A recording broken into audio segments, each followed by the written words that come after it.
Jazakallah khair. Bismillah. Assalamualaikum warahmatullahi wabarakatuh. Innal hamdalillah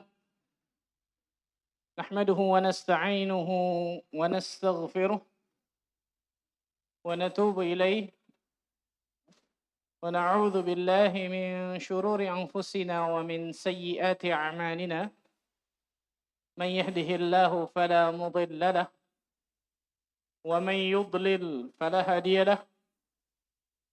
أشهد أن لا إله إلا الله وحده لا شريك له وأشهد أن محمدا عبده ورسوله صلوات الله وسلامه عليه نبينا وحبيبنا محمد صلى الله عليه وعلى آله وصحبه وسلم. قال الله تعالى في كتابه الكريم يا أيها الذين آمنوا اتقوا الله حق تقاته ولا تموتن إلا وأنتم مسلمون أما بعد. Ikhwani wa akhwati fiddin, rahimani wa rahimakumullah. Saudara-saudariku sekalian, yang semoga Allah tabaraka wa taala selalu diberikan oleh Allah azza wa jalla keberkahan dalam kehidupannya. Alhamdulillah kita bersyukur kepada Allah tabaraka wa taala atas segala limpahan karunia dan nikmat yang Allah berikan kepada kita semua. Sehingga pada kesempatan yang berbahagia ini kita masih diberikan berbagai macam nikmat dan karunia oleh Allah, sehingga pada sesi terakhir ini kita masih duduk bersimpuh untuk menuntut ilmu syar'i, dan ini kenikmatan yang sangat luar biasa yang Allah azza wa jalla berikan kepada kita semua. Karena berapa banyak orang-orang di luar sana Allah azza wa jalla nggak berikan kesempatan yang besar ini, ya.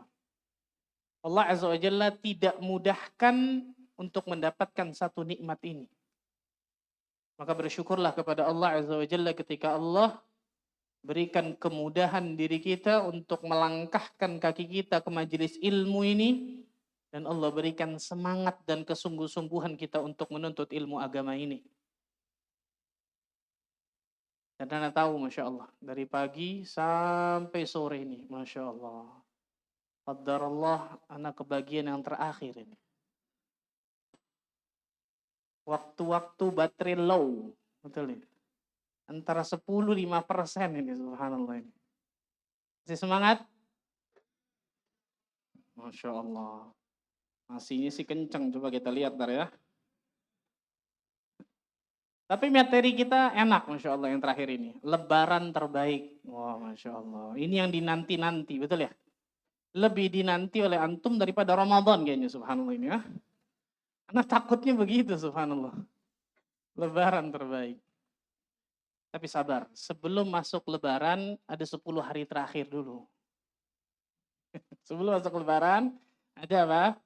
Ada al-ashrul awakhir min Ramadan. Ada 10 hari terakhir di bulan Ramadan. Yang 10 hari terakhir tersebut, di dalamnya ada satu malam, khairum min alfi syahr. Lebih baik daripada 1000 bulan. Jadi ketika seseorang beribadah pada malam itu, dan Allah takdirkan pada malam itu ternyata malam Lailatul Qadar, ibadah yang dia lakukan pada satu malam itu jauh lebih baik daripada 1000 bulan. Jadi ketika seseorang mengucapkan subhanallah dan bertepatan malam itu malam Lailatul Qadar, maka ucapan subhanallahnya tersebut berpahala 1000 bulan, bahkan lebih baik daripada 1000 bulan. Bayangkan, ikhwan. Ini yang menjadikan para ulama salaf terdahulu benar-benar mengejar 10 hari terakhir itu dengan beribadah kepada Allah. Dan itu tidak lain tidak bukan dicontohkan oleh Nabi kita Muhammad sallallahu alaihi wasallam. Ketika datangnya 10 akhir Ramadan, apa kata istri beliau? Syadda mi'zarah. Beliau mengencangkan ikat pinggang beliau. Paling tidak maknanya dua. Yang pertama, beribadah lebih luar biasa pada 10 hari akhir tersebut. Yang kedua, tidak mendatangi istri-istri beliau. Syadda mi'zarah. Kemudian apa? Wa aiqadha ahlah. Beliau membangunkan keluarga-keluarga beliau. Bayangkan, bukan hanya beliau yang mengencangkan ikat pinggang untuk beribadah, tapi beliau membangunkan keluarga beliau. Kenapa? Ya ayyuhalladzina amanu qu anfusakum wa ahlikum nar. Kewajiban bagi kepala keluarga kepada anak dan istrinya untuk beribadah kepada Allah. Kemudian apa? Wa ahya lailah. Beliau menghidupkan malam dengan ibadah kepada Allah Azza wa Jalla. Ini 10 hari terakhir Ramadan. Salah satu ibadah dari sekian banyak ibadah yang ada pada 10 hari terakhir Ramadan adalah ibadah i'tikaf. Adalah ibadah apa? I'tikaf. Yang banyak kaum muslimin insyaallah setiap tahun melakukan ibadah ini, i'tikaf. Nah, kita akan bahas insyaallah taala secara terperinci, walaupun tidak terlalu terperinci banget tentang i'tikaf. Intinya ketika kita keluar dari daurah ini kita sudah tergambar diri kita apa itu i'tikaf, bagaimana cara i'tikaf dan seterusnya. Yang pertama, makna dari i'tikaf. Makna dari i'tikaf. I'tikaf secara bahasa artinya habsun nafsi 'anit tasarrufatil 'adiyah. I'tikaf secara bahasa adalah menahan diri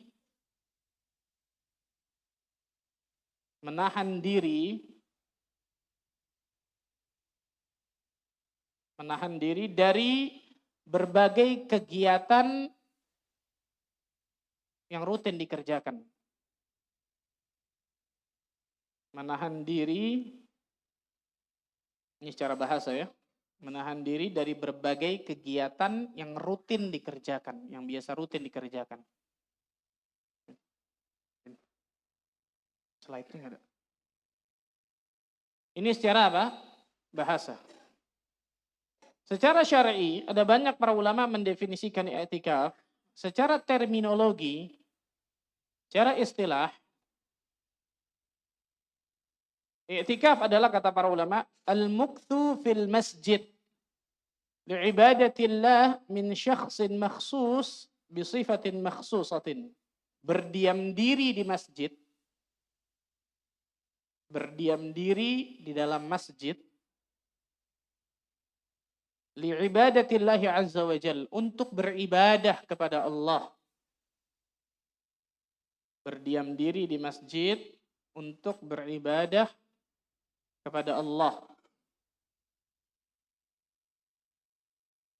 Min syakhsin makhsusin, yang dilakukan oleh orang tertentu. Dalam Sahih Bukhari ada satu budak Nabi namanya Mid'ab. Si Mid'ab ini Dilakukan ya oleh orang ikut tertentu kesalahan. bisifatin makhsusatin, dengan cara tertentu. Dengan cara tertentu. Jadi berdiam diri, seseorang ketika berdiam diri di dalam masjid, niatnya apa? Ini garis bawahi kata-kata ini nih. Li'ibadatillahi azza wa jal, untuk beribadah kepada Allah. Berarti tujuan i'tikaf diantaranya untuk apa ini? Ibadah. Taghriq bil ibadah. Tenggelam di dalam beribadah kepada Allah. Dia sibukkan dirinya dengan beribadah kepada Allah. Bukan pindah tempat tidur. Bukan apa? Bukan pindah tempat tidur. Dari kamar pindah ke masjid. Begitu bawa kasurnya yang empuk, Masya Allah. Dibangunin sholat, nggak bangun-bangun, luar biasa. Ini pindah tempat tidur, bukan beribadah. Perhatikan baik-baik. Untuk ibadah kepada Allah Tabaraka wa Ta'ala. Dari orang-orang tertentu dengan cara tertentu. Dan dalil disyariatkannya i'tikaf ini ada banyak. Yang pertama dari Al-Quranul Karim. Allah berfirman di dalam surat Al-Baqarah ayat 125. Surat Al-Baqarah ayat 125. وَعَهِدْنَا إِلَى إِبْرَاهِيمَ وَإِسْمَاعِيلَ أَنْ طَهِّرَ بَيْتِيَ لِلطَّائِفِينَ وَالْعَاكِفِينَ وَالرُّكَّعِ السُّجُودِ. Dan kami telah perintahkan kepada Ibrahim dan Ismail, dua nabinya yang sangat saleh luar biasa. Apa perintah Allah? Antahhira baitiya lit-taifin. Bersihkanlah rumahku untuk orang-orang yang tawaf. Wal akifin. Dan orang-orang yang i'tikaf. Lihat. Dan orang-orang yang apa? I'tikaf. Warruk'i sujud. Dan juga ruku dan juga sujud. Syahid bahasan kita di situ ada kata-kata apa? I'tikaf. Salah satu ibadah yang bisa dilakukan di masjid adalah apa? I'tikaf. Ayat yang lain. Dalam surat Al-Baqarah ayat 187. Di tengah-tengahnya ada kata-kata wala tubashiruhunna wa antum aakifuna fil masajid. Tetapi janganlah kalian mencampuri mereka itu. Itu janganlah kalian mencampuri istri-istri kalian. Istri-istri mereka. Wa antum aakifuna fil masajid. Sedangkan kalian sedang beriktikaf di dalam masjid. Kenapa? Karena ketika seseorang mencampuri istrinya, berarti itu jelas perkara mubah kan gitu. Sedangkan ketika seseorang beriktikaf, maka dia diharuskan untuk tenggelam dalam beribadah kepada Allah tabaraka wa ta'ala. Dalil dari as-sunnah. Dari Aisyah radhiyallahu anha, dari Ummul Mukminin Aisyah, beliau mengatakan, "Anna Nabiy sallallahu alaihi wasallam kana ya'takifu al-'ashra al-awakhir min Ramadan hatta tawaffahu Allah." Nabi sallallahu alaihi wasallam, kata Aisyah radhiyallahu anha, biasa beriktikaf di 10 hari terakhir bulan Ramadan hingga beliau wafat. Bayangkan, hingga beliau wafat, Masya Allah.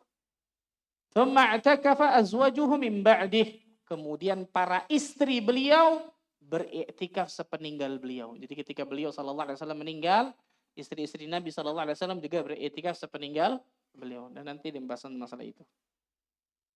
Hadis yang lain dari Ibnu Umar radhiyallahu anhuma. Bukhari Muslim. Kana Rasulullah sallallahu alaihi wasallam ya'takifu al-'ashra al-awakhir min Ramadan. Rasul sallallahu alaihi wasallam biasa beriktikaf di 10 hari terakhir di bulan Ramadan. Di 10 hari terakhir di bulan Ramadan. Nah, ini dalil-dalil disyariatkannya tentang masalah apa?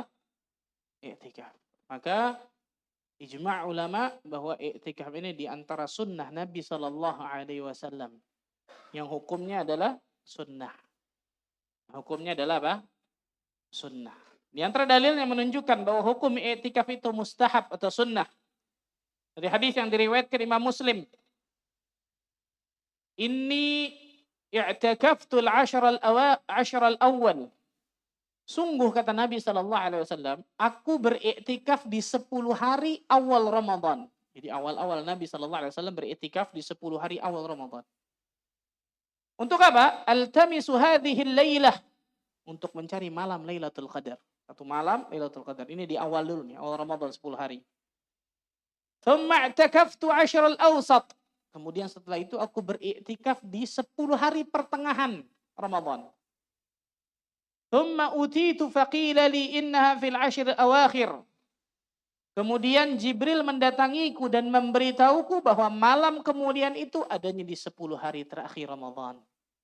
Adanya di 10 hari terakhir Ramadan. Faman ahabba minkum an ya'takif falya'takif. Dan barang siapa yang ingin beriktikaf, maka hendaklah dia beriktikaf tersebut. Untuk mencari apa tadi? Malam Lailatul Qadar. Fa'takafan nasu ma'ahu.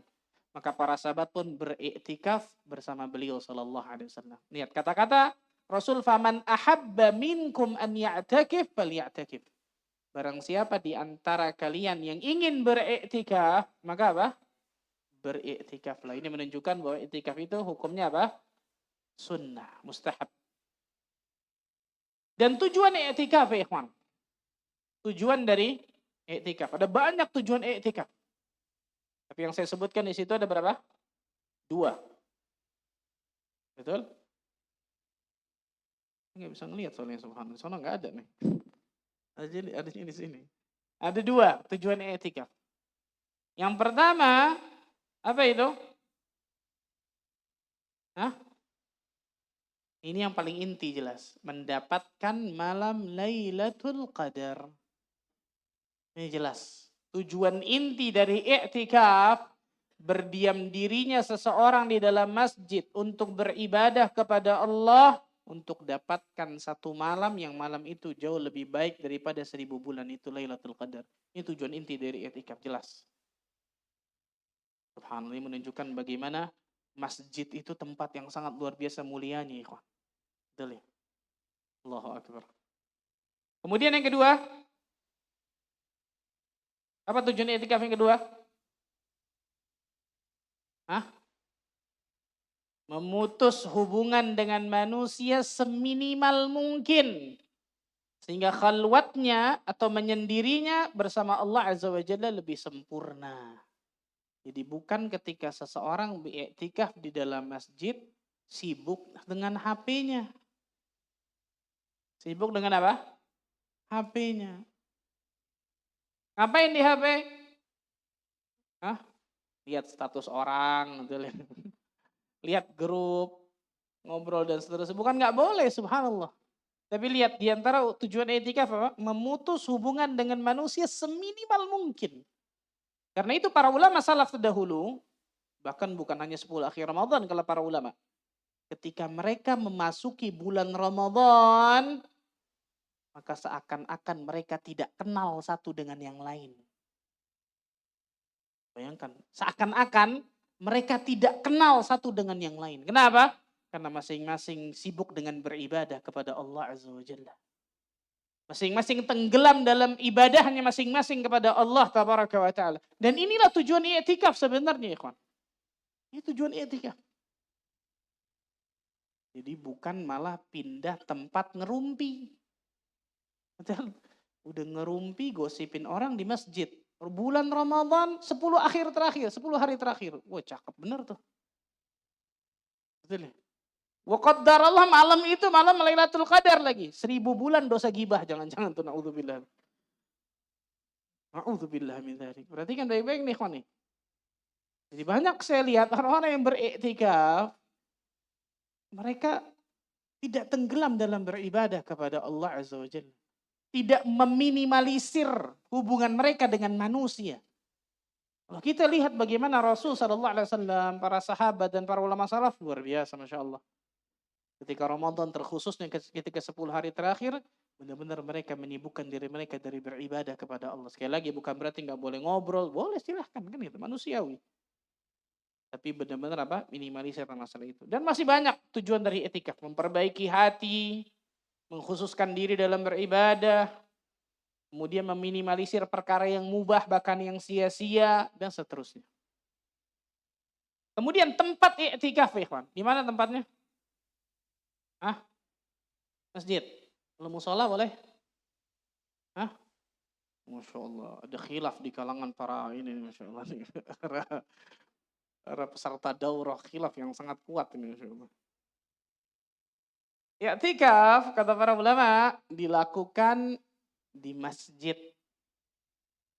Jadi pendapat yang lebih rajih, i'tikaf itu dilaksanakan di masjid dan boleh di masjid mana saja. Karena ada sedikit pendapat bahwa i'tikaf itu diharuskan di 3 masjid utama. Tapi banyak ulama yang tidak mensahihkan hadis ini. Itu Masjidil Haram, Masjid Nabawi, Masjid Al-Aqsa.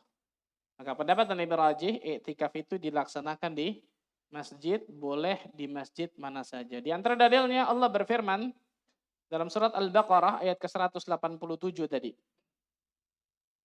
Tadi itu. Wala tubashiruhunna wa antum aakifuna fil masajid. Dan janganlah kalian mencampuri mereka, yaitu para istri kalian, sedangkan kalian beriktikaf di masjid, di masjid-masjid. Lihat, Allah tidak sebutkan di situ masjid khusus, tidak. Tapi apa? Umum, di masjid-masjid. Masjid manapun seseorang boleh untuk beriktikaf. Di dalamnya dia beribadah kepada Allah Azza wa Jalla. Ibnu Hajar al-Asqalani ketika menjelaskan ayat ini dalam kitabnya Fathul Bari, وَوَجَدَ الدَّلَالَةِ مِنَ الْآيَةِ أَنَّهُ لَوْ صَحَّ فِي غَيْرِ الْمَسْجِدِ لَمْ يَخْتَصَّ تَحْرِيمُ الْمُبَاشَرَةِ بِهِ. Indikasi umum yang terdapat pada ayat ini adalah jika i'tikaf itu sah dilakukan di Selain masjid, maka tentulah pengharaman jima itu atau mubasyarah tadi mencampuri istri tidak dikhususkan di dalam masjid. Kenapa? Karena ini menunjukkan bahwa mencampuri istri ketika sedang i'tikaf dalam masjid itu menjadikan seorang batal, kan gitu. Maka dengan demikian dapat diketahui maksud penyebutan masjid dalam ayat ini, i'tikaf tidaklah sah kecuali dikerjakan di dalam apa? Masjid. Balik pertanyaan tadi, gimana kalau musola? Hah? Boleh nggak? Hah? Gimana kalau musola? Yang di belakang ibu-ibu, boleh nggak bu? Boleh enggak, boleh enggak, boleh enggak. Apa ya soal ini? Musola menurut bahasa Indonesia atau Arab dulu nih? Yang pertama nih, musola menurut bahasa Indonesia atau menurut lughatul Arabiyah dulu nih. Kenapa? Karena beda. Kalau musola menurut bahasa Arab itu pada hakikatnya tanah lapang yang biasa dipakai sholat Id. Itu biasa diistilahkan musola. Nabi Shallallahu Alaihi Wasallam kita bahas biasa sholat Id itu di musola. Musola kecil kayak kita gitu bahasa Indonesia bukan. Maksudnya apa? Tanah lapang yang bisa digunakan di dekat Masjid Nabawi itu digunakan untuk biasa sholat Id Nabi musola. Berbeda dengan musola bahasa Indonesia nih, masjid mini. Betul ya? Masjid apa? Mini atau terkenal masjid sebenarnya masjid ghaira jami'. Masjid ghaira jami'. Kenapa? Kalau masjid jami' biasanya di dalamnya dipakai juga apa? Jumatan. Masjid ghaira jami' di dalamnya tidak dipakai apa? Jumatan. Kan gitu. Berarti musalla boleh apa enggak? Hah? Masih belum jelas nih Pak. Gimana subhanallah? Masih khilaf nih luar biasa nih. Wallah alam bisawab, pendapat yang lebih rajih boleh. Kenapa? Karena dalam musola tersebut ditegakkan sholat 5 waktu semuanya. Yang tidak ada hanya satu. Apa itu? Sholat Jumat di dalamnya.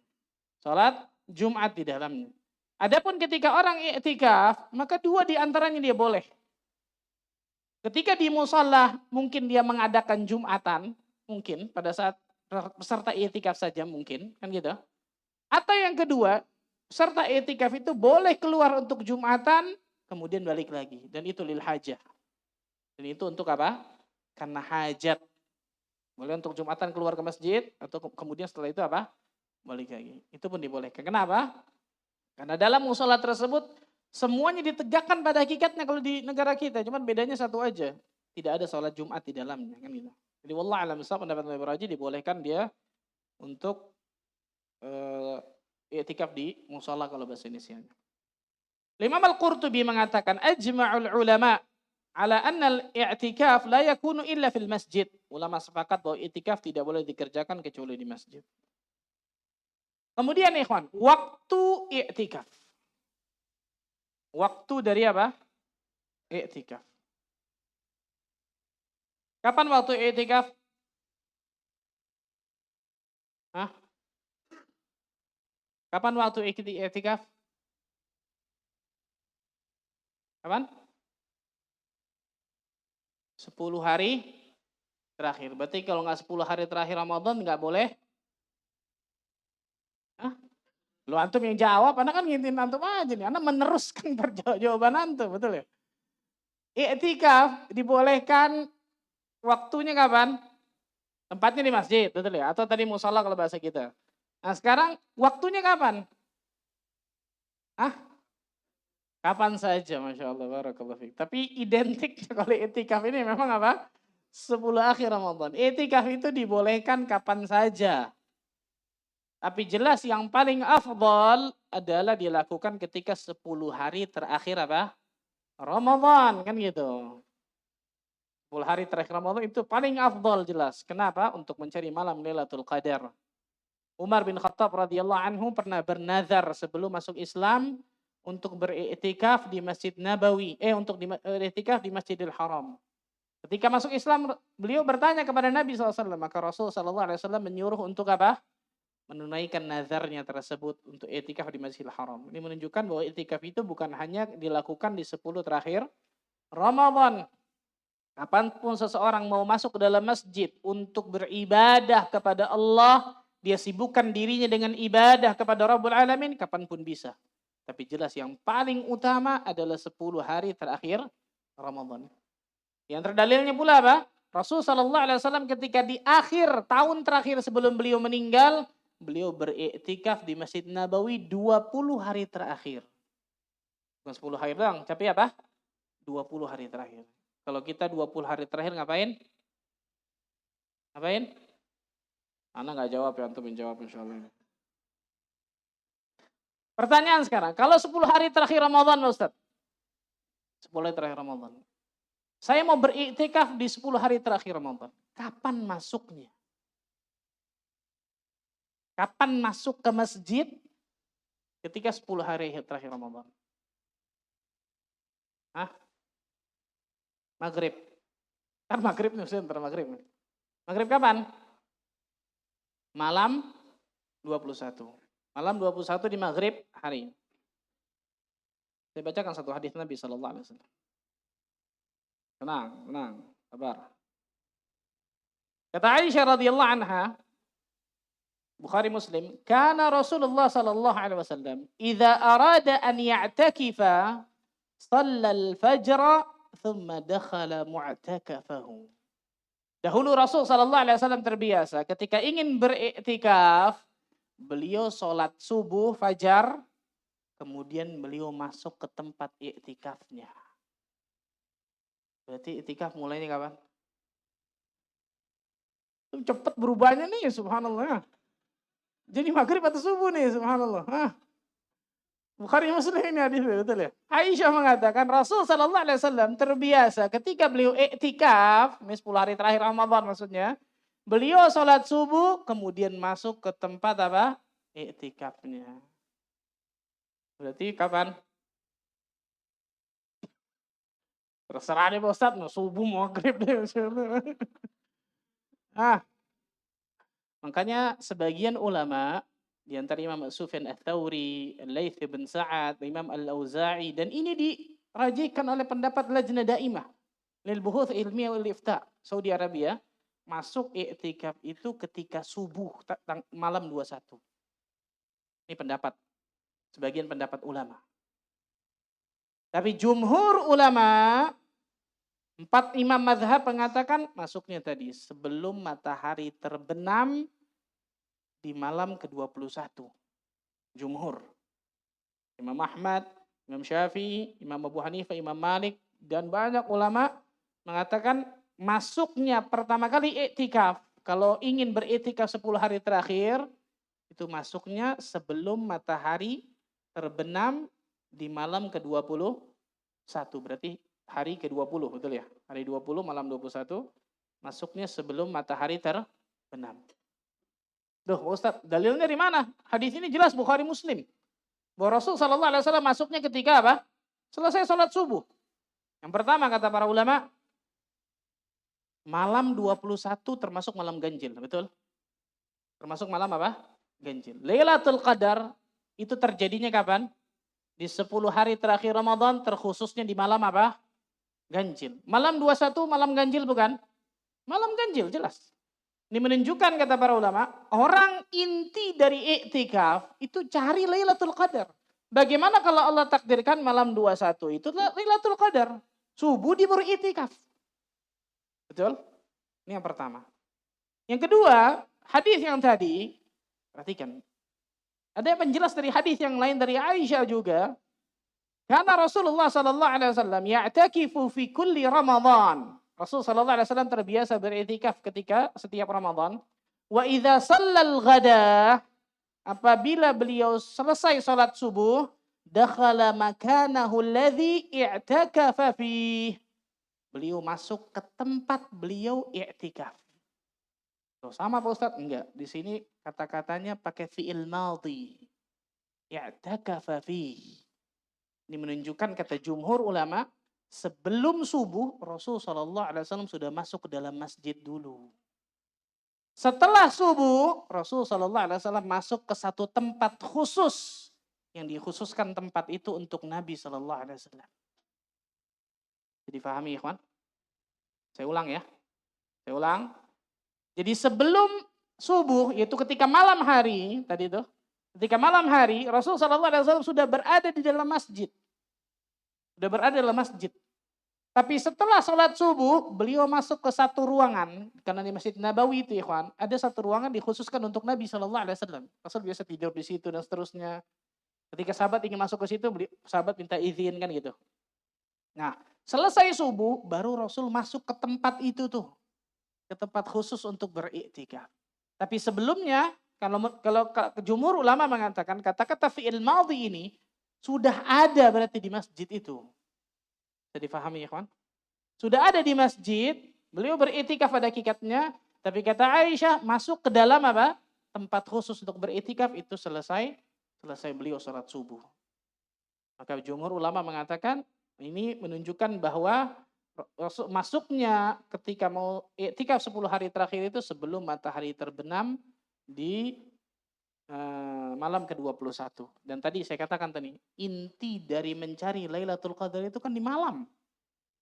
Dan malam 21 jelas malam ganjil. Bahkan dalam hadis yang sahih dikatakan pernah terjadi malam Lailatul Qadar di malam ke-21.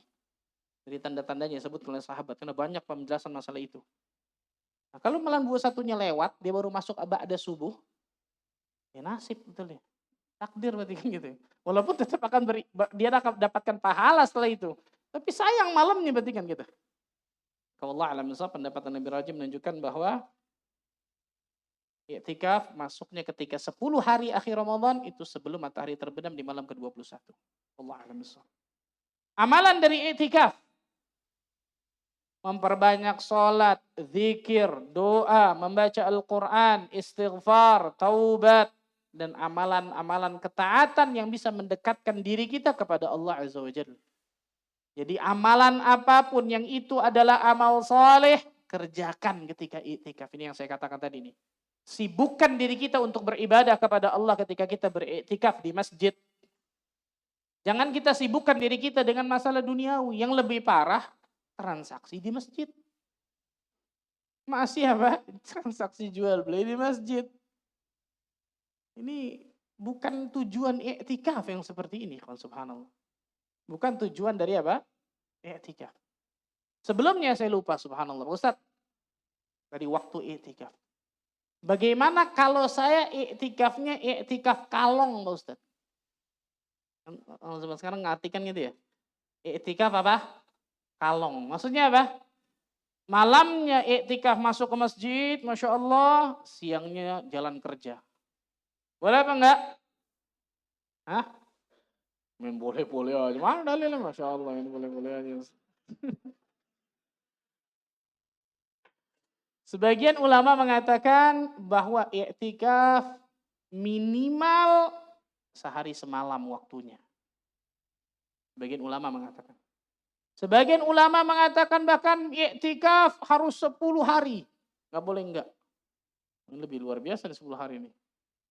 Tapi wallah alam bisawab, pendapat jumhur ulama, mayoritas ulama, di antara Syekh Shalih Fauzan dan lain sebagainya mengatakan ketika seseorang masuk ke dalam masjid dengan niat beribadah kepada Allah Azza wa Jalla, dia sibukkan dirinya dengan ibadah ketaatan kepada Allah, walaupun sebentar itu terhitung i'tikaf.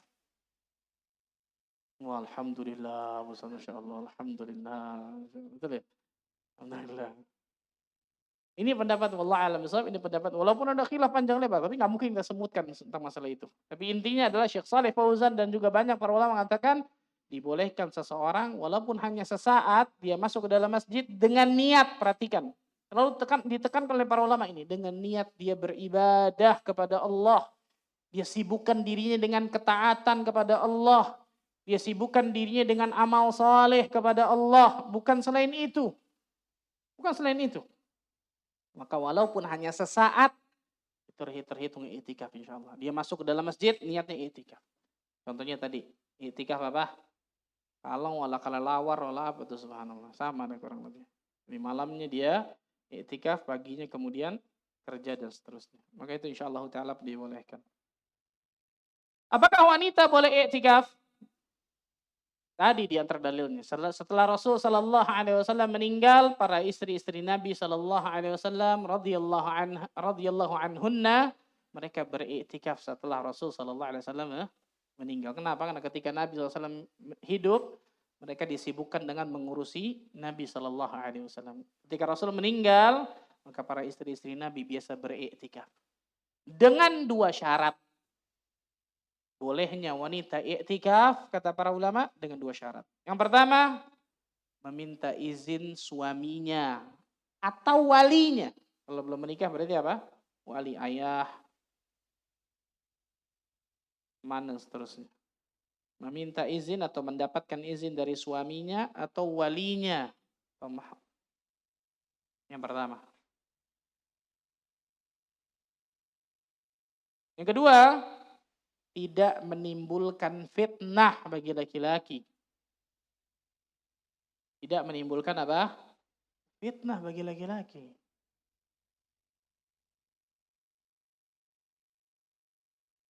Benar-benar menutup auratnya, tidak memakai wangian, tidak malah dandan.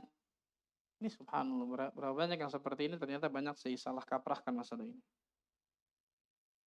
Ini boleh, ini dua syarat disebutkan para ulama, yang dari kitab Sahih Fikih Sunnah sebutkan masalah ini. Kemudian syarat dari i'tikaf. Syarat dari i'tikaf. Ada 4 paling tidak, disebutkan secara cepat. Islam, niat, berakal, tamyiz. Apa itu tamyiz? Nah, tamyiz dan balik beda. Apa bedanya tamyiz dengan baligh?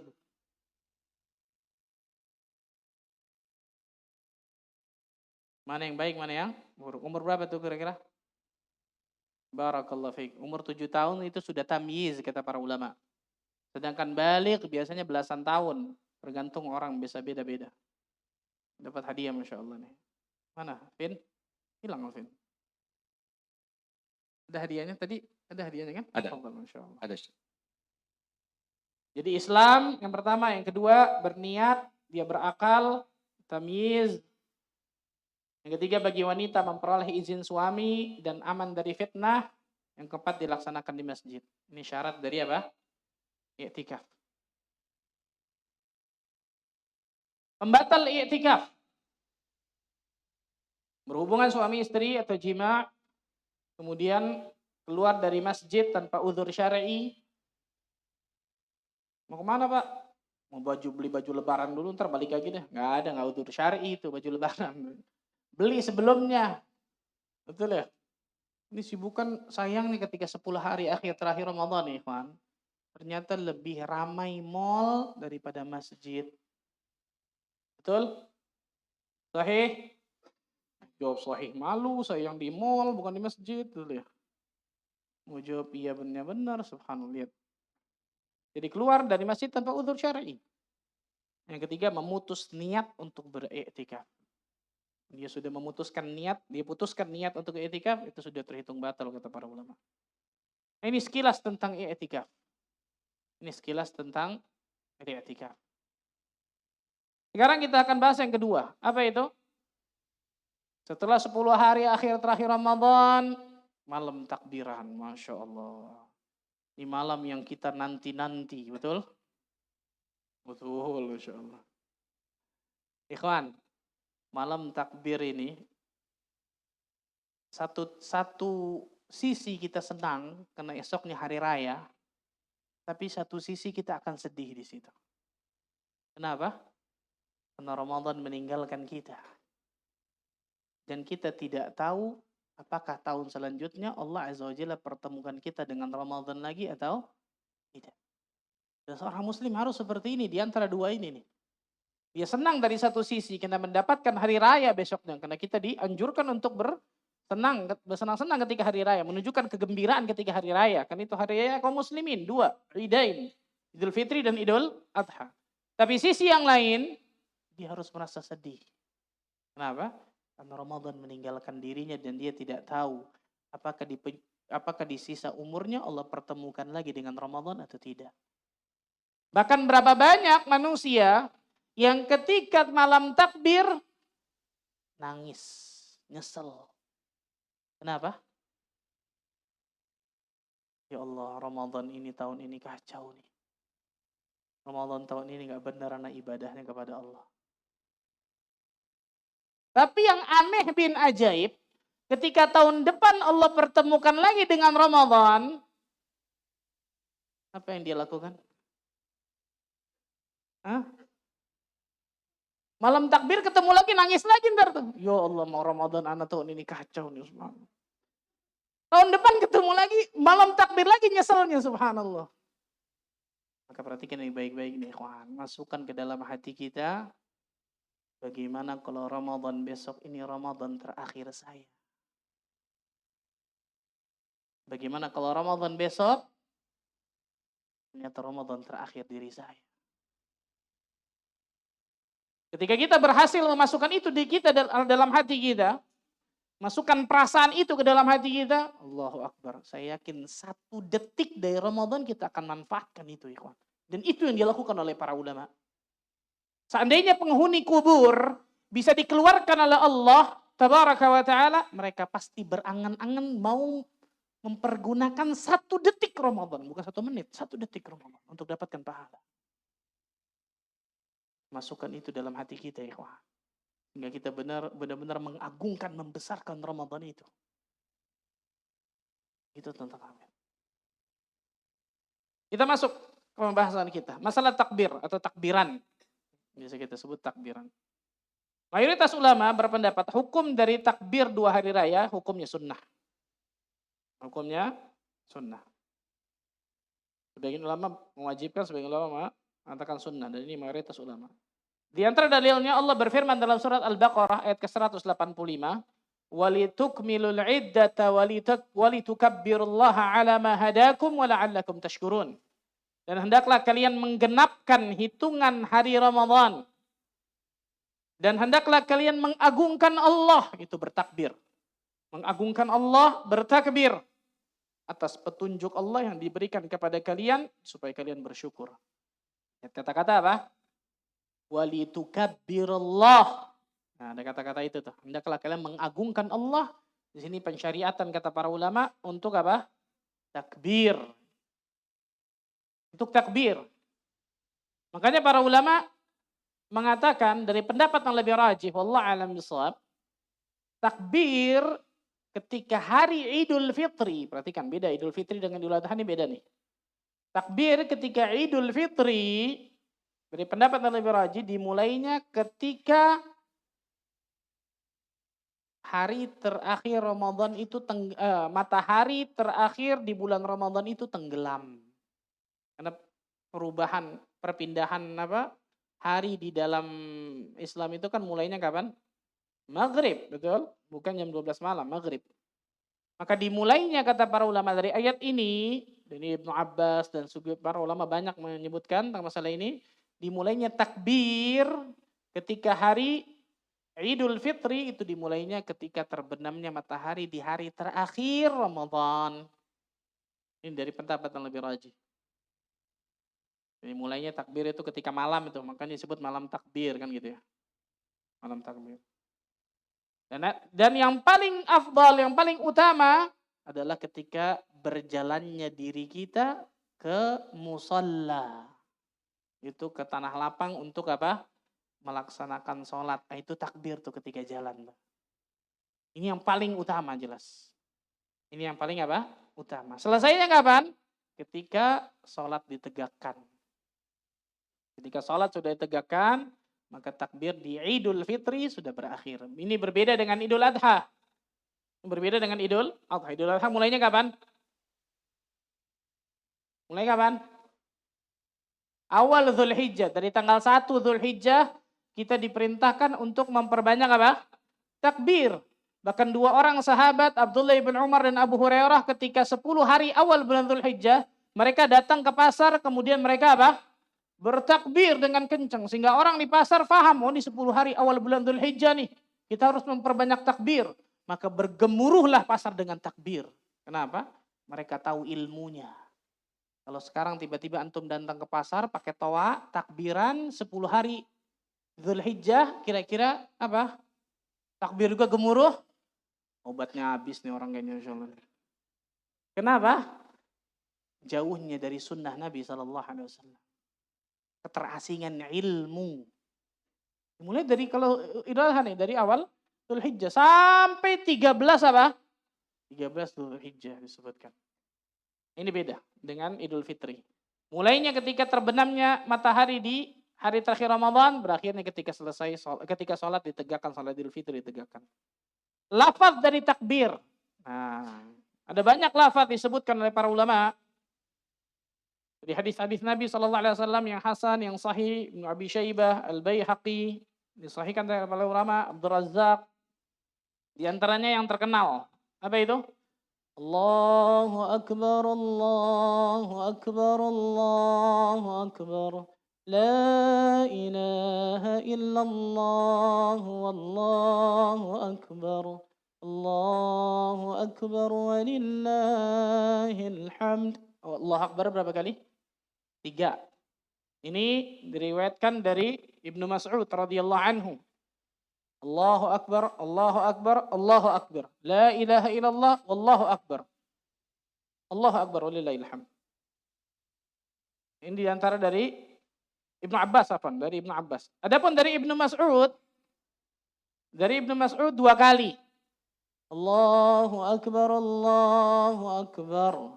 La ilaha illallah, wallahu akbar.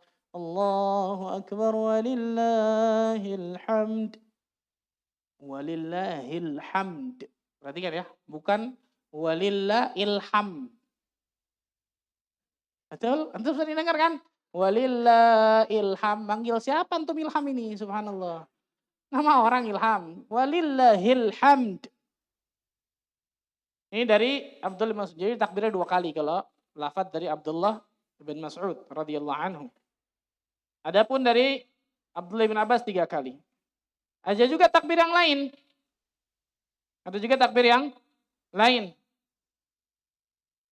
Allahu Akbar, Allahu Akbar, Allahu Akbar.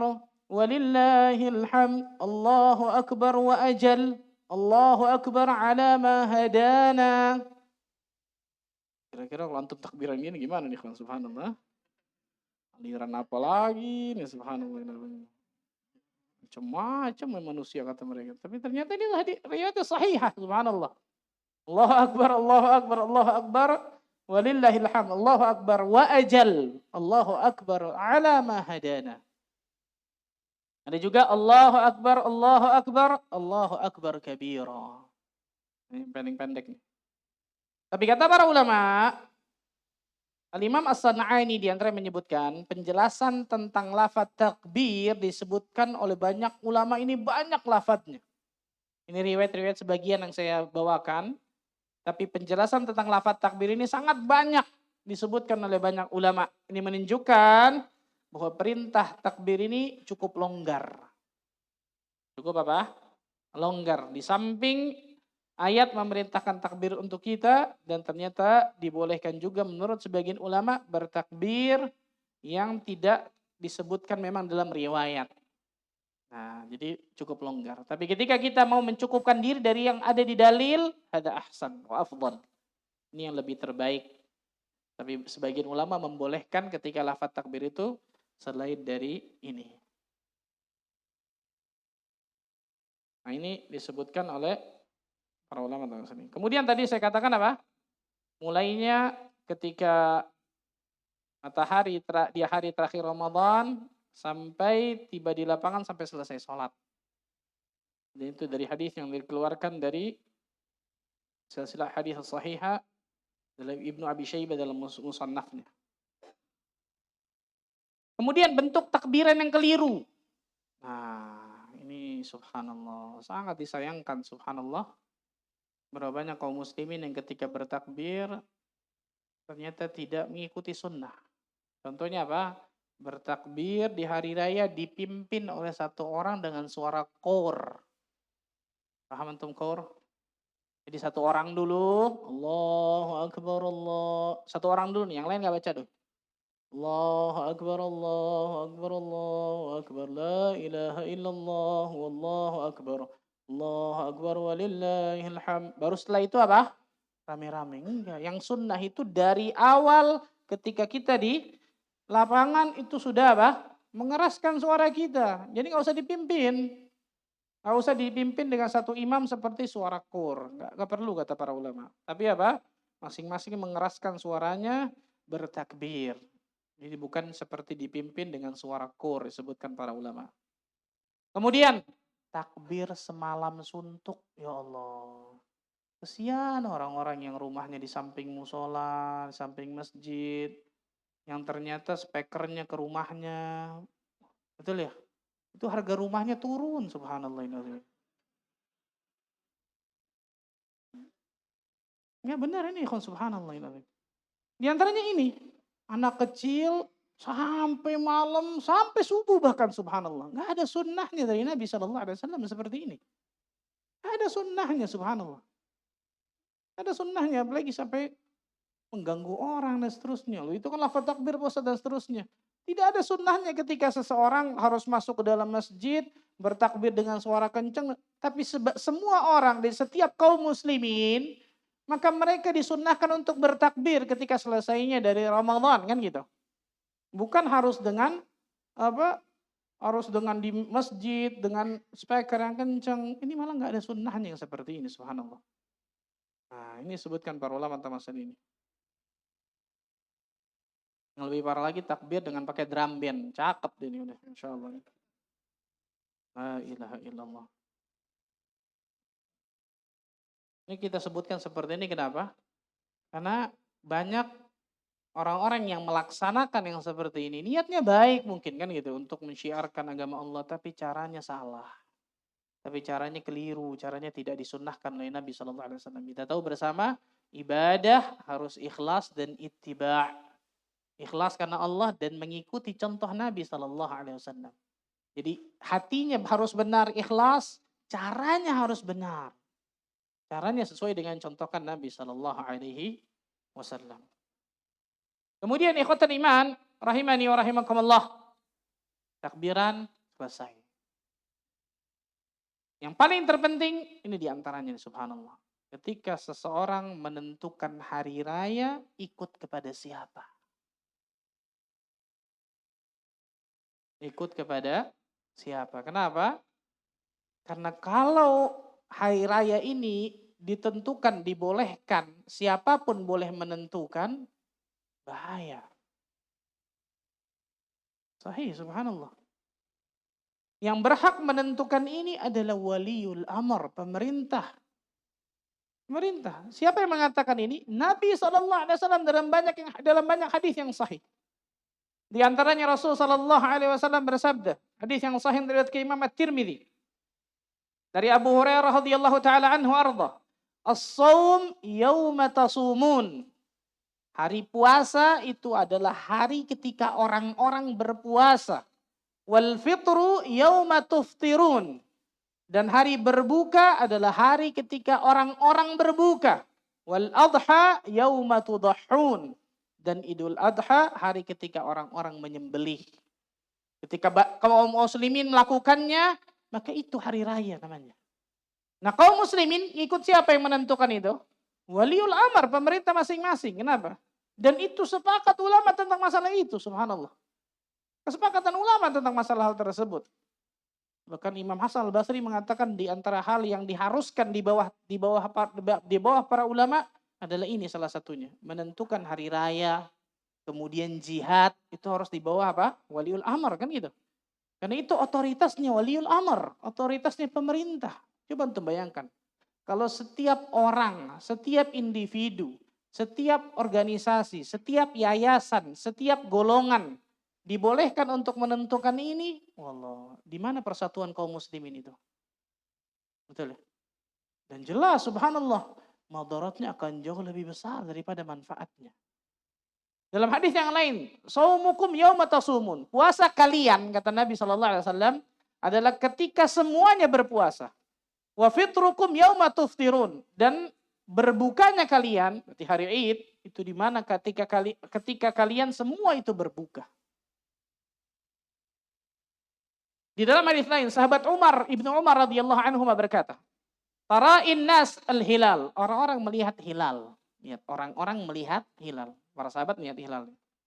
Fa akhbartu Rasulullah sallallahu alaihi wasallam. Maka aku, kata Abdullah bin Umar, mengabarkan kepada Rasul sallallahu alaihi wasallam.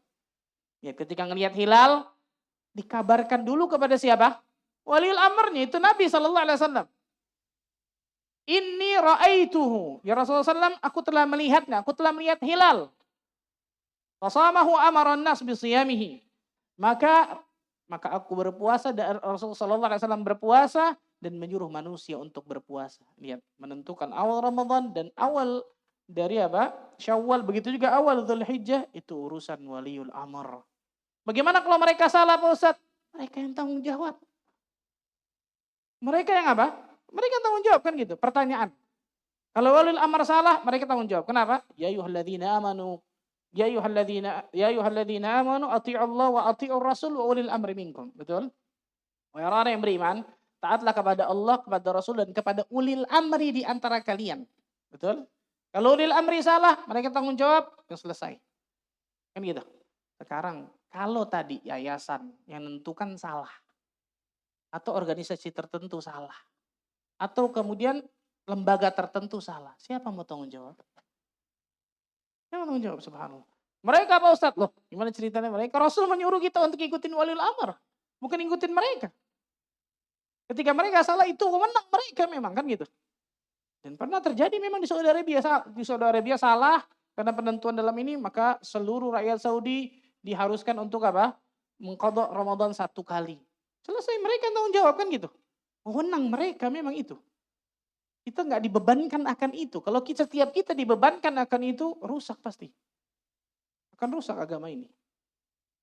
Dalam hadis yang lain yang diriwayatkan Imam At-Tirmidzi, Abu Dawud, disahihkan oleh Syekh Al-Albani rahimahullahu taala, anna rakban ja'u ila Nabi sallallahu alaihi wasallam. Ada seseorang sambil menunggang kendaraan datang kepada Nabi sallallahu alaihi wasallam.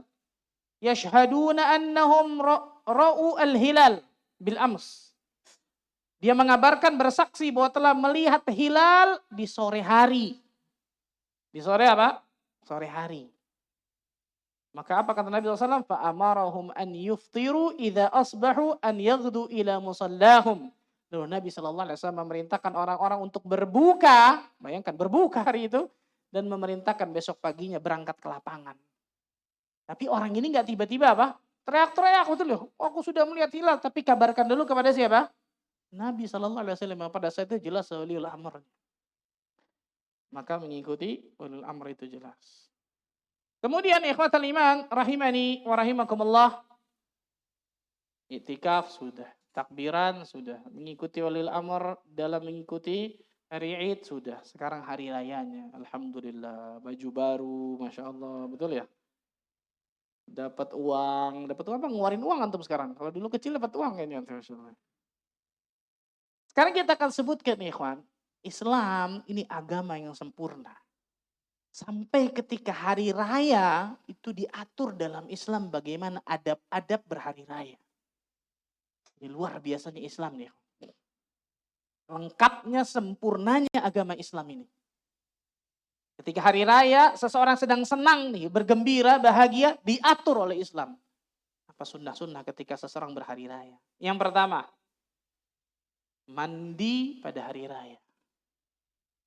Mandi dengan sempurna.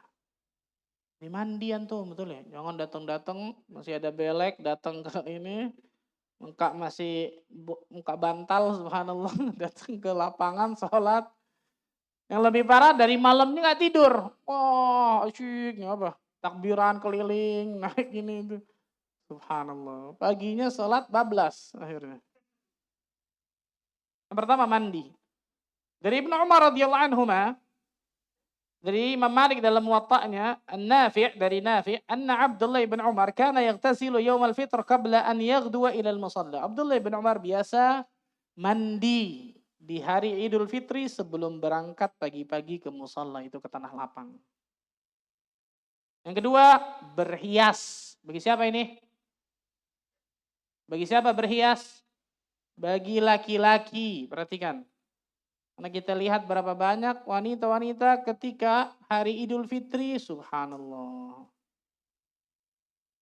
Kayak tahu es campur antum, es campur tahu? Warna merah, warna hijau, warna hitam, warna kuning, warna apa ini? Di depan suaminya daster bolong bau bawang. Yang disyariatkan dalam Islam, tampil cantik itu bukan di hadapan orang lain. Tapi di hadapan siapa? Di hadapan suaminya, subhanallah. Kalau seorang istri misal atau seorang wanita ingin pakai baju yang bagus mungkin kan gitu. Pakai baju baru mungkin boleh silahkan kan gitu. Tapi tidak berhias, perhatikan. Tidak apa? Mempercantik diri di hadapan yang bukan mahramnya. Enggak, tapi berhiasnya disunahkan bagi apa? Laki-laki. Memakai pakaian terbaik kan gitu. Nah, pakaian terbaik disebutkan. Dari Jabir bin Abdullah radhiyallahu anhu, kana lin Nabi sallallahu alaihi wasallam jubbatun yalbasuha lil Idain wa yaumil Jum'ah. Nabi sallallahu alaihi wasallam memiliki jubah khusus yang beliau gunakan di 2 hari raya dan hari Jumat. Subhanallah, lihat, khusus yang beliau gunakan di hari raya dan hari Jumat. Yang ketiga, makan sebelum sholat Idul Fitri. Makan sebelum sholat apa? Idul Fitri. Kalau Idul Adha sebelumnya apa? Tidak boleh berpuasa pada hari raya. Gimana untuk jawab puasa tadi? Menahan, betul ya? Menahan sebentar. Nggak boleh hari raya boleh puasa tuh? Nggak boleh puasa. Gimana cerita hari raya boleh puasa? Itu namanya umpan kemakan ya. Menahan sebentar supaya di antara hikmahnya apa? Kita memakan makanan dari sembelihan yang kita sembelih kalau Idul Adha. Nah kalau Idul Fitri disunahkan kita untuk makan dulu, makan yang ringan ya. Tapi kalau pagi-pagi Idul Fitri kayaknya nggak makan ringan gitu, subhanallah. Pagi-pagi udah ketemu ketupat, ketemu lontong, wah luar biasa, Masya Allah. Pulang dari sholat id, ronde 2 luar biasa, Masya Allah. Dari Abdullah bin Buraidah dari ayahnya, karena Rasulullah sallallahu alaihi wasallam la yaghdu yaumal fitr hatta ya'kula wa la ya'kulu yaumal adha hatta yarji'a fa ya'kula min udhiyatihi. Rasul sallallahu alaihi wasallam biasa berangkat pada salat Idul Fitri di hari raya Idul Fitri dan sebelumnya beliau makan terlebih dahulu. Sedangkan pada hari Idul Adha beliau tidak makan terlebih dahulu kecuali setelah pulang dari salat Id baru beliau menyantap dari hasil kurbannya. Jadi untuk sholat Idul Fitri disunahkan kita apa? Makan. Dalam hadis Anas, karena Rasulullah sallallahu alaihi wasallam la yaghdu yaumal fitr hatta ya'kula tamarat. Rasul sallallahu alaihi wasallam tidaklah keluar untuk sholat hari raya Idul Fitri ke tempat sholat sampai beliau makan beberapa kurma terlebih dahulu.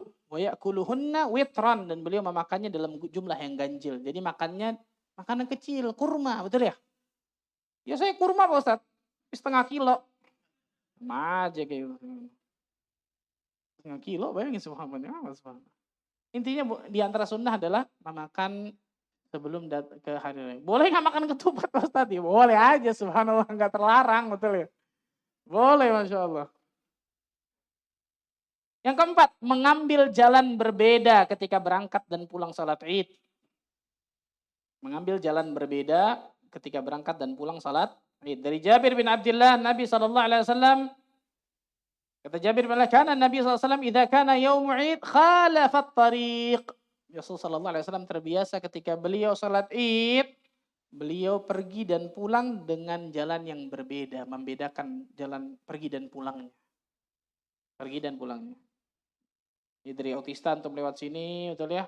Di sini ke Bogor dulu, ke Bandung dulu, baru pulang ke sini, kan gitu.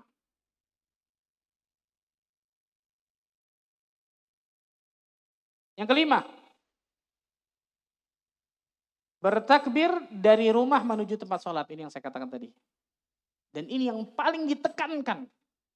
Takbir yang paling ditekankan ini nih. Dari rumah kita keluar menuju ke sholat id.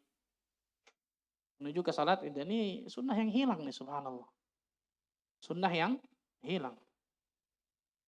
Dalam riwayat yang dikeluarkan oleh Ibnu Abi Syaibah dalam musannafnya, kana sallallahu alaihi wasallam yakhruju yaumal fitr fayukabbiru hatta ya'tiyal musalla. Nabi sallallahu alaihi wasallam biasa keluar hendak salat pada hari raya Idul Fitri sambil bertakbir sampai di musalla, sampai di tanah lapang tadi itu. Wa hatta yaqdiyas shalah, bahkan sampai salat hendak dilaksanakan. Nah, berarti berhentinya ketika apa? Salat itu dilaksanakan.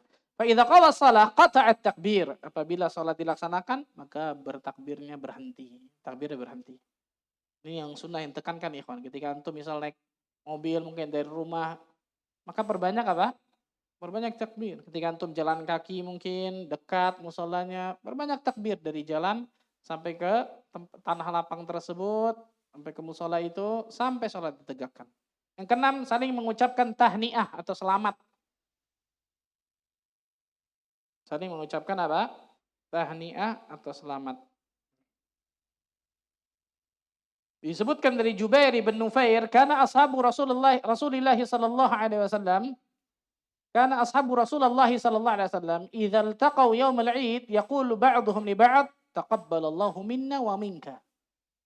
Rasul sallallahu alaihi wasallam atau sahabat Rasul sallallahu alaihi wasallam biasa berjumpa pada hari Id, Idul Fitri, Idul Adha, satu sama lain mendoakan dengan mengucapkan taqabbalallahu minna wa minka. Semoga Allah azza wa jalla menerima amalku dan amalmu. Hadis ini hasan, dihasankan oleh para ulama. Apakah ini boleh sebelum sholat? Kan tadi saya kenal, apabila mereka berjumpa setelah apa? Sholat. Boleh sebelum sholat? Hah? Kan biasanya WA paling banyak ketika malam apa dah? Takbir. Sebelum matahari terbenam. Ketika embun sudah menetes, ya salam. Tiba-tiba jadi puitis luar biasa ketika mata itu. Luar biasa. Padahal sebelumnya wala puisi, wala pantun, wala apa, subhanallah. Tiba-tiba ketika malam, Masya Allah. Pokoknya taqabbalallahu minna, Masya Allah. Boleh nggak? Hah? Jawabannya boleh. Kenapa? Hadhil amr wasi' kata para ulama. Urusan ini perkaranya luas. Perkara yang luas. Karena inti dari ini tadi mendoakan tadi apa? Mendoakan semoga Allah terima amal ibadahku dan ibadah apa? Kalian. Sedangkan mendoakan kapanpun kan gitu. Makanya banyak ulama mengatakan dibolehkan walaupun itu di malam hari raya, malam takbir tadi dibolehkan dia sudah mendoakan. Allah alam bisawab, itu pendapat yang lebih rajih. Gimana dengan ucapan yang lain? Hah? Minal aidin ya. Maaf lahir batin. Hah? Sugeng Riyadi ya. Itu orang Jawa biasanya, betul ya? Apa artinya Sugeng Riyadi? Selamat Hari Raya, betul ya? Sugeng Riyadi, Masya Allah. Boleh nggak? Hah? Ulama khilaf tentang masalah ini. Tapi wallah alam bisawab, pendapat lebih rajih boleh. Kenapa? Hadza amrud dunia. Ini urusan duniawi, kan gitu. Ini urusan muamalah, bukan suatu ibadah yang qat'i yang harus seperti ini disebutkan oleh para ulama. Walaupun saya katakan ulama khilaf tentang masalah ini, tapi pendapat yang lebih rajih, yang lebih saya kuatkan Allah alam dibolehkan. Minal aidin wal faizin, minal aidin wal faizin, artinya bukan minal aidin. Kan gitu biasanya Pak? Mil aidin ya, mil aidin.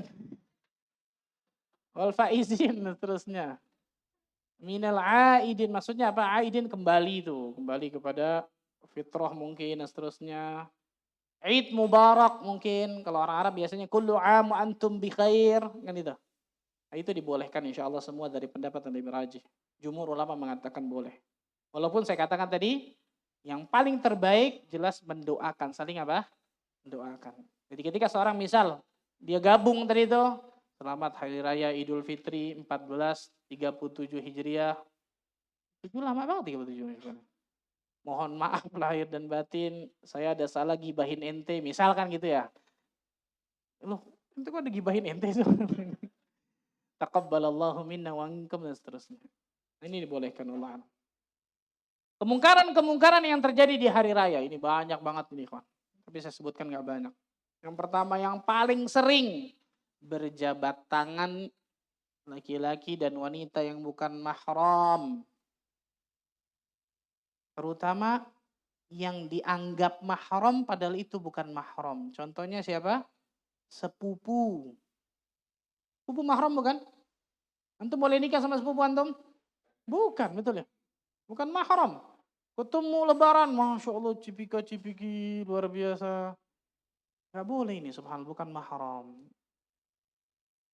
Tapi kalau kita sounding yang seperti ini kepada keluarga kita, oh jangan kaku dia loh. Betul ya? Itu yang namanya mempraktekkan sunnah itu nggak mudah ya kawan. Al-qabidu ala dinihi kal-qabidi alal jamr. Pasti akan datang satu zaman di mana manusia ketika memegang agamanya seperti memegang bara api. Contohnya ini, betul ya? Asing luar biasa. Yang biasanya bertahun-tahun kita cium tangan mungkin sama orang tersebut, bahkan cipika-cipiki, subhanallah, kok tiba-tiba begini nih misalnya. Kan gitu ya? Atau bisa-bisa, maaf ada wudhu. Gitu ya. Daripada bohong dia wudhu dulu kan gitu. Ada wudhu. Kenapa? Karena kalau ketika diomongin, tiba-tiba diomongin, kaget tuh. Betul ya? Bukan mahram, dosa.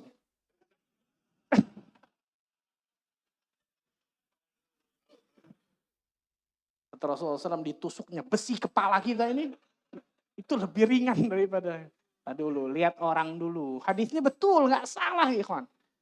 Tapi lihat orang dulu, subhanallah, betul ya. Akhirnya ditakutkan ketika kita menyampaikan seperti itu, dia menyampaikan hadis Nabi SAW. Kan gitu. Ketika orang tersebut nanya, kita jelasin, ya fadhol, silahkan. Kan gitu. Ada ahsan, dan itu dakwah. Karena terkadang ada orang-orang seperti ini, gak bisa kita omongin dengan dalil. Gitu. Gak bisa kita omongin dengan dalil. Jawabnya dengan apa diantaranya? Dengan akhlak kita. Dengan akhlak kita jawabnya. Ketika kita tidak bersalaman dengannya mungkin, maka bisa jadi kemudian kita apa? Tanya lebih intens ke dia. Yang biasanya kita nggak salaman, biasanya kita salaman, cium tangan, sekarang enggak. Maka kita tanya lebih intens, lebih lama ke dia. Kan bisa ya? Qabalallah, gimana kabarnya, keluarga gimana, seterusnya. Sehingga dia merasa lebih apa? Lebih dihargai daripada, oh walaupun nggak cium tangan, tapi Masya Allah nih akhlaknya. Kan gitu ya? Jadi jangan sabuk putih. Tahu sabuk putih antum? Baru belajar 1-2 dalil, kencang bener, luar biasa. Gak boleh, haram. Dosa neraka itu, subhanallah. Sabar, tenang, subhanallah, sabar. Slow, sabar, tenang. Betul, subhanallah, itu haram, betul, subhanallah. Tapi cara menyampaikannya pun harus benar. Yang kedua yang tadi tuh, wanita bertabarruj. Memamerkan kecantikannya kepada orang lain. Keluar ke pasar, ke tempat-tempat yang lain, dan seterusnya. Kemudian sholat id. Sholat id. Hukum sholat id dari pendapat yang lebih rajih, sholat id wajib. Sholat id wajib. Fardu ain. Ini antara pendapat Syekhul Islam Ibnu Taimiyah, Ibnu Qayyim al-Jauziyah, dan banyak ulama. Dalilnya mana? Dari hadis Ummu Atiyah, amarana ta'ni Nabi sallallahu alaihi wasallam an nukhrija fil 'idain al-'awatiqa wa dhawatil khudur wa amara al-huyyat an ya'tazilna musallal muslimin.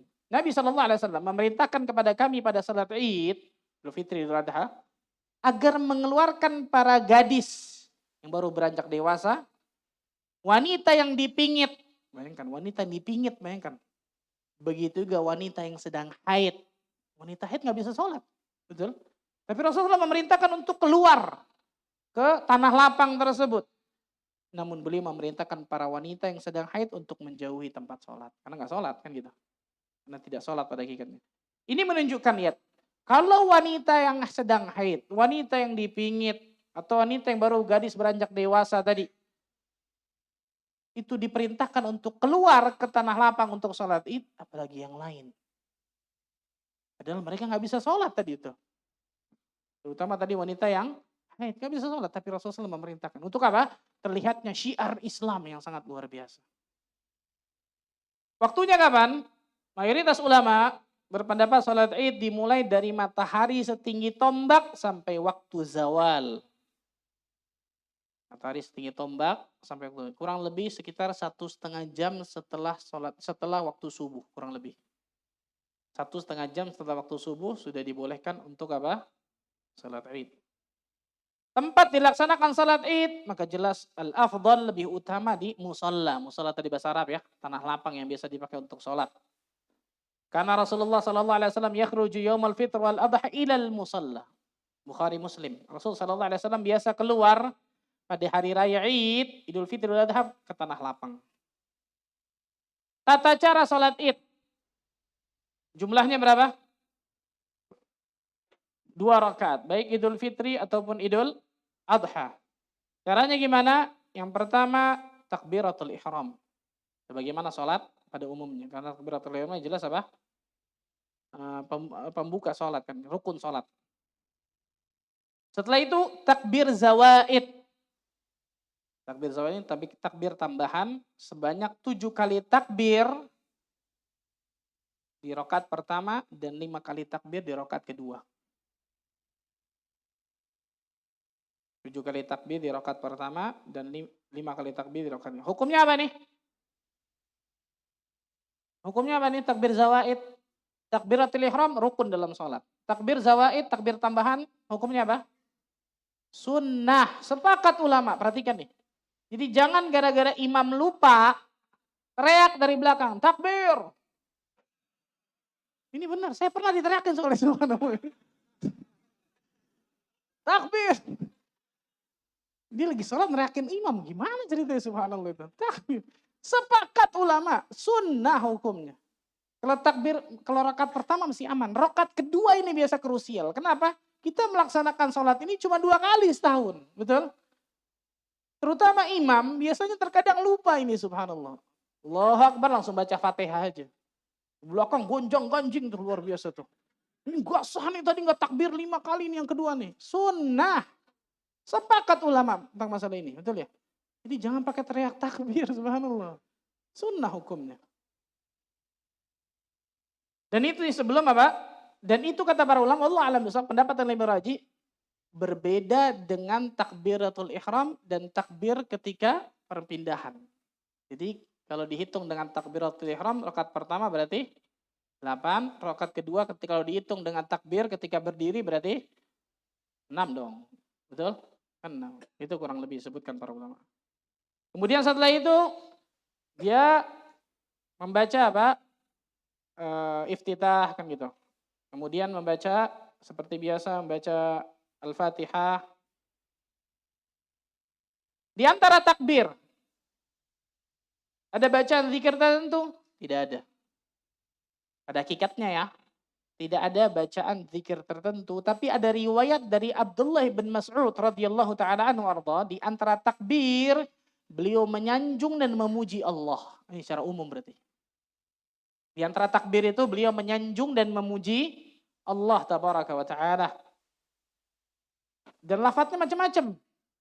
Syekhul Islam Ibn Taimiyah mengatakan sebagian ulama salaf terdahulu ketika takbir di antara satu dengan yang lain ketika salat Id, maka tiap takbirnya mereka membaca subhanallah walhamdulillah wala ilaha illallah wallahu akbar Allahumma gfirli warhamni.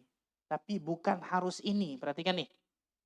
Karena tadi apa? Riwayat Ibnu Mas'ud mengatakan hendaklah menyanjung dan memuji Allah. Bisa apa saja. Salah satunya ini. Jadi nggak harus apa? Dan ini pun hukumnya apa? Sunnah. Jadi kalau tiba-tiba, ya Allah anak tadi kelewat tuh nggak baca tuh. Maka tetap sholatnya apa? Sah.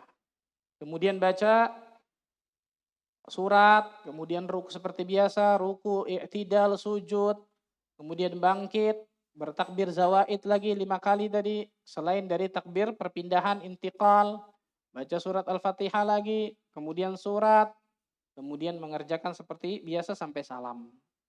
Jadi bedanya hanya ketika takbirnya aja nih, ada takbir zawaid, ada takbir tambahan di dalamnya.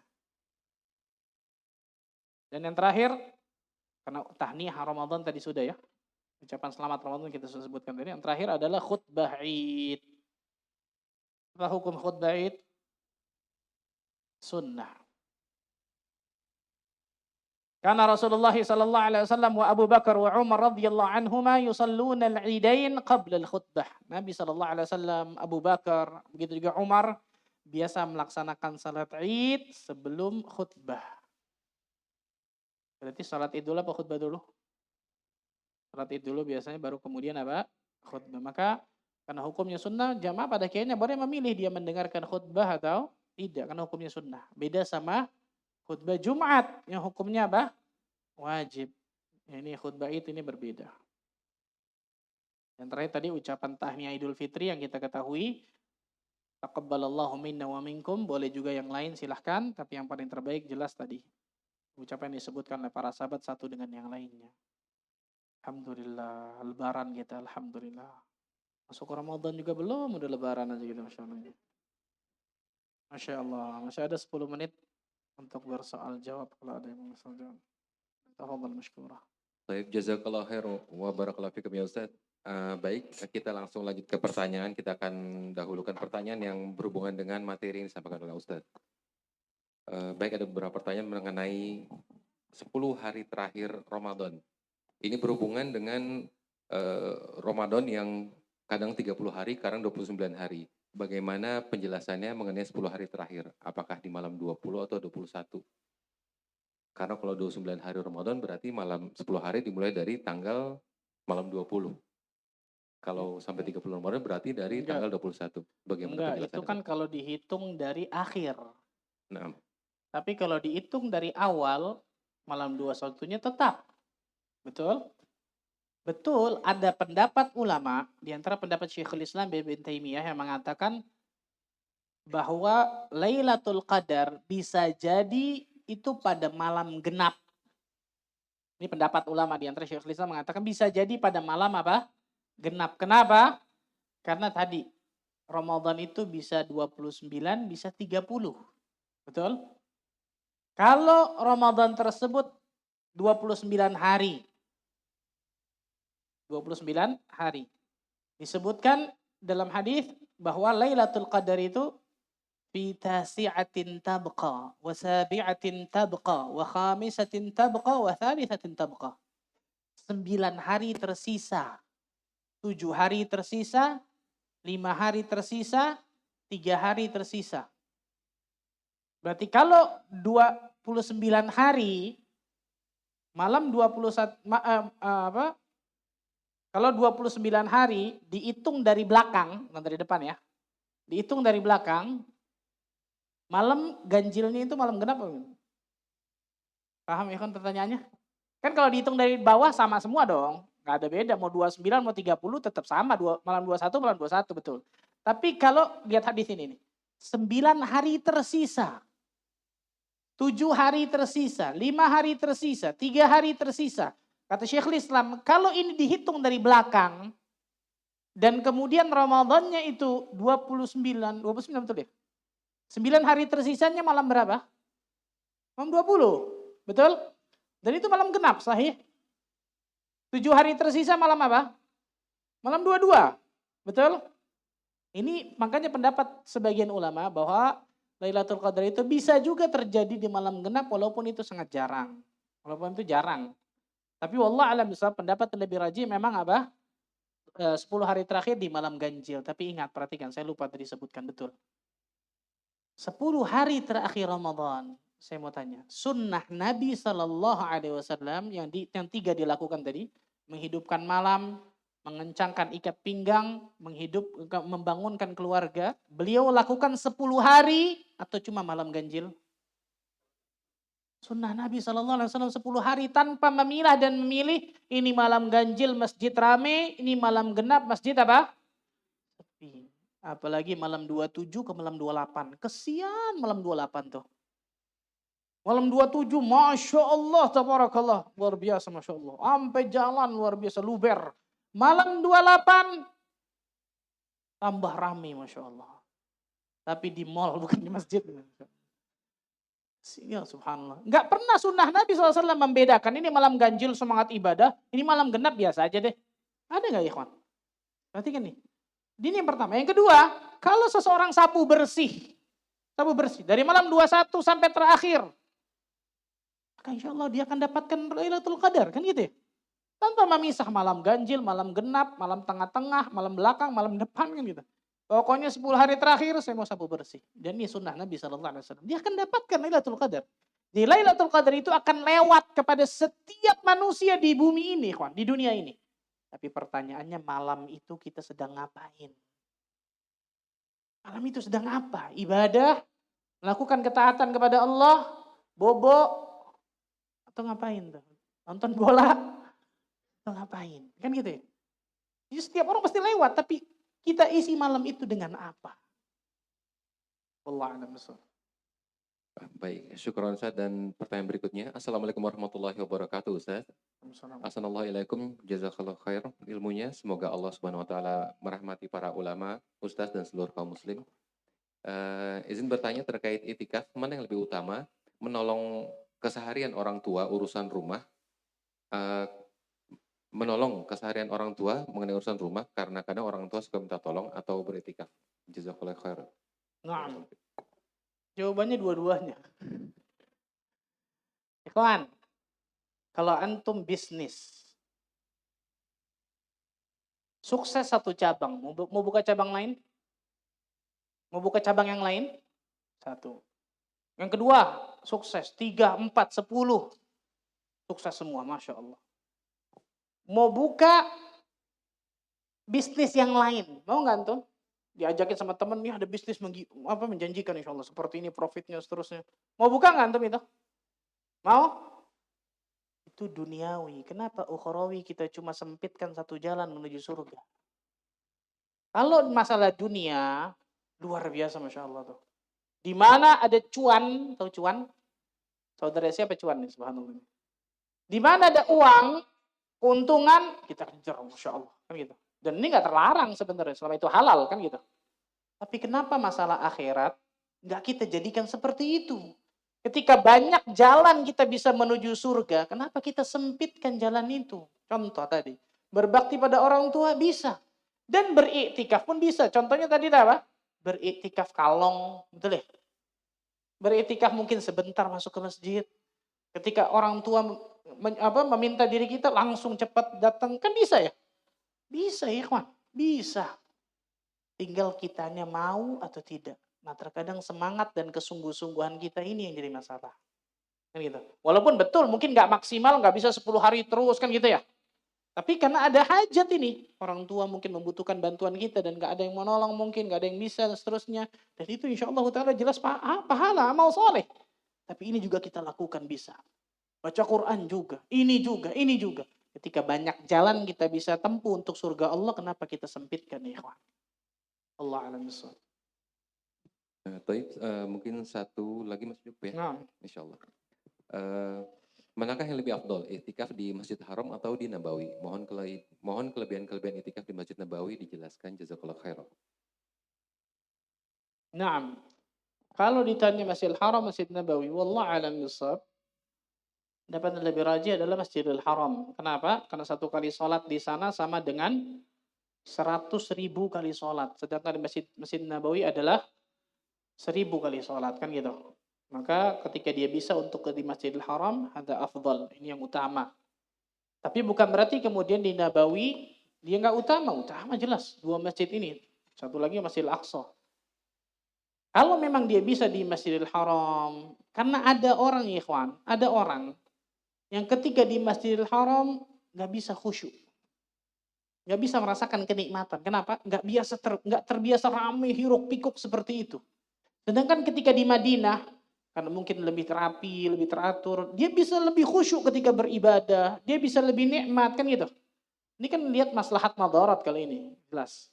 Kalau tadi tentang masalah pahala, hadisnya jelas masalah itu, Masjidil Haram dan seterusnya. Tapi bisa jadi orang tersebut ketika mendapatkan kenikmatan, kekhusyuan dan seterusnya, mungkin di Masjid Nabawi lebih daripada Masjidil Haram, jelas dua-duanya ini utama luar biasa. Tapi kalau dia bisa di Masjidil Haram, Allah alam bisawab, ini pendapat yang lebih rajih mungkin. Itu lebih afdal di Masjidil Haram. Allah alam bisawab. Baik, jazakallah khair Ustaz. Dan begitulah akhir dari sesi keempat tadi. Sudah? Alhamdulillah. Masya Allah. Nggak ada pertanyaan lagi? Masih ada sih, Ustaz. Hmm, Boleh dilanjutkan satu lagi sedikit? terakhir. Baik. Bismillah, Assalamualaikum. Semoga Allah merahmati Ustadz dan semua astatis. Pertanyaan mengenai bahasan Lailatul Qadar. Apa yang terjadi di malam Lailatul Qadar? Apa yang menjadikannya sebagai malam terbaik? Jazakumullahu khairan. Barakallahu fikum. Nah, jawabannya dalam surat Al-Qadar jelas. Inna anzalnahu fi lailatul qadar. Sesungguhnya kami menurunkan Al-Quran pada malam apa? Lailatul Qadar. Menurunkan di sini maksudnya apa? Menurunkan 30 juz Al-Quran dari langit ketujuh ke langit paling rendah kan gitu, 30 juz. Kemudian turunlah berangsur-angsur kepada Rasulullah SAW selama 23 tahun kurang lebih. Inna anzalnahu fi lailatul qadar. Wa ma adraka ma lailatul qadar. Lailatul qadri khairum min alfi syahr.